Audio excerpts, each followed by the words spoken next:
মাথাটা তোল।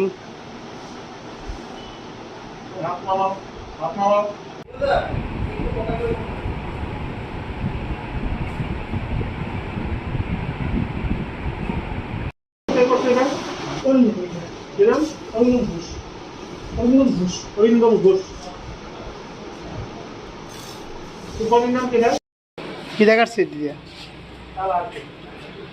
একই অফিসে আইছিল তখন।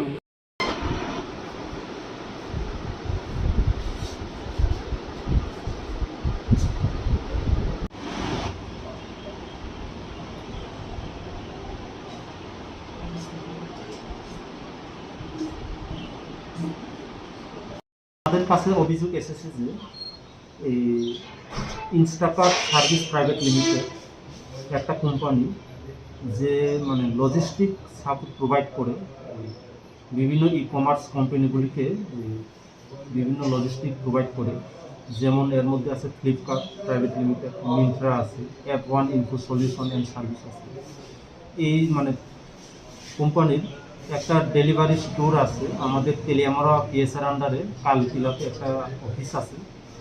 সেই অফিসের মধ্যে আজকে মানে রাত্রে ভোরবেলাতে প্রায় 3টার সময় যে এখানে অফিস কর্মী যারা আছে তাদের কাছে একটা কল আছে যে ফ্লিপকার্ট সিকিউরিটি কমান্ড সেন্টার থেকে তাদের কাছে একটা কল আছে এই মর্মে যে তাদের অফিসের মধ্যে একটা সন্দেহজনক কার্যকলাপ হচ্ছে এবং যে সিসিটিভির যে টেম্পারিং অ্যালার্ট তাদের কাছে গিয়েছে, যার ফলে তারা যথারীতি এই এখানে যে কর্মী অরিন্দম ঘোষ তাকে ওই কোম্পানির তরফ থেকে কল করা হয়েছে।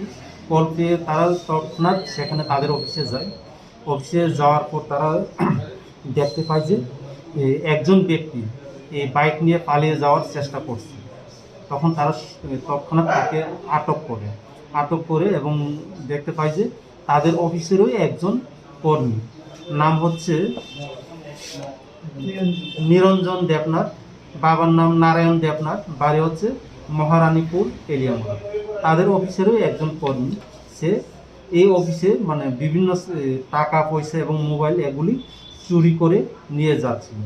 সঙ্গে সঙ্গে তারা তাদেরকে ডিটেইন করে এবং আজকে পুলিশের কাছে এই জিনিসগুলি নিয়ে পুলিশের কাছে অভিযোগ দায়ের করে তেলিয়ামুড়া পিএস কেস নাম্বার এবং তাদের অভিযোগ মূলেই এই তেলিয়ামুড়া পিএসে কেস রেজিস্টার হয়েছে, যার কেস নাম্বার হচ্ছে 94/2021 আন্ডার সেকশন 457, 380 এবং 411 আইপিসি।